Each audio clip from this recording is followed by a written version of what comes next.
So I'm Scott Hayden. I'm a digital innovation specialist here at BCoT's. I'm also a lecturer 2 days a week. So I'm in charge of upskilling all staff and students here at the college in relation to digital pedagogy and digital learning. So it's been 3 years now, and in November 2015, the college gave me 1 day a week permission to upskill 8 student digital leaders. And those 8 student digital leaders on a Wednesday with me would learn about new edtech, whether it be Google, whether it be using Twitter, whether it be using YouTube. And we would learn this, and then we would, throughout the rest of the week, go into staff rooms and classrooms and work with teachers to show them these different tools that they could implement in their own teaching and learning.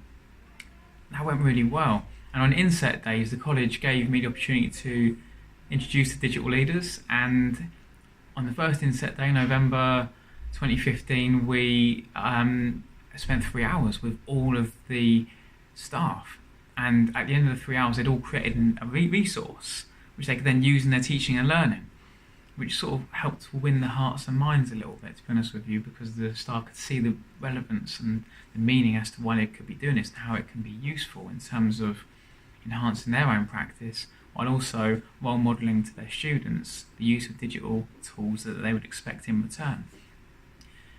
As the year went on, we did more inset days, training up staff and students as well. Ofsted came in, said some very pleasant things. The college then backed us financially, gave me 2 apprentices, Sky and Charlie, as our technologists. We rethought our library team in terms of making them learning facilitators.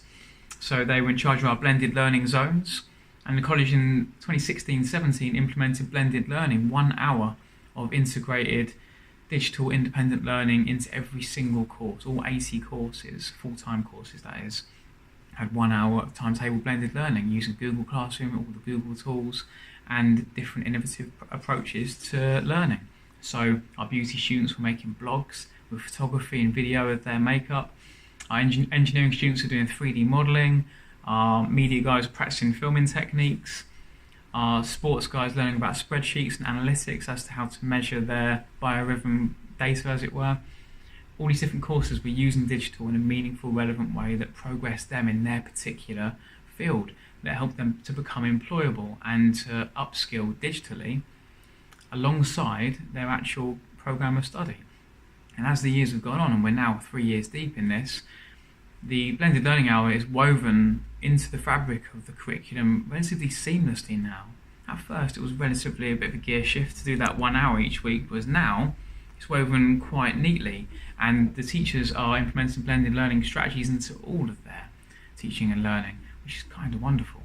So my team now, our job is to upskill staff, to continue doing that, upskill students, make them aware of digital reputation and how the way they use these tools will help or haunt them in their careers, and start thinking about VR, AR, MR, mixed reality as well, and to get them thinking about what their industry demands from them in the future.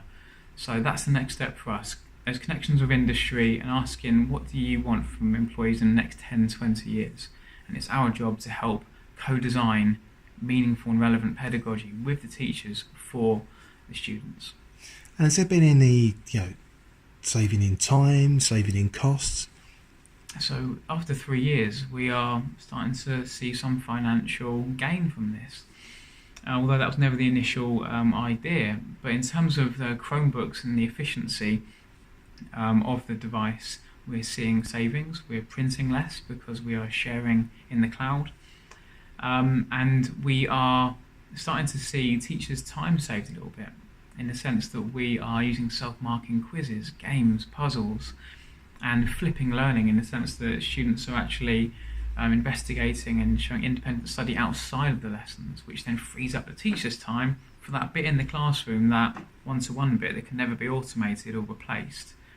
So the teachers are starting to see now, 2-3 years deep, that actually this is freeing me up to do the bit of the job I love. And I can have a digital version of me in a YouTube video explaining that, while physical me is here helping the students to actually get their coursework done. So we're starting to see these savings, whether it be financial or just resource based. Now, as we've journeyed down the actual journey through the process, really, so we're now at a stage where it's starting to pay off. And what do you see the future? What are your future plans? What will be your dream for the college for the future? Dream for the college in the future?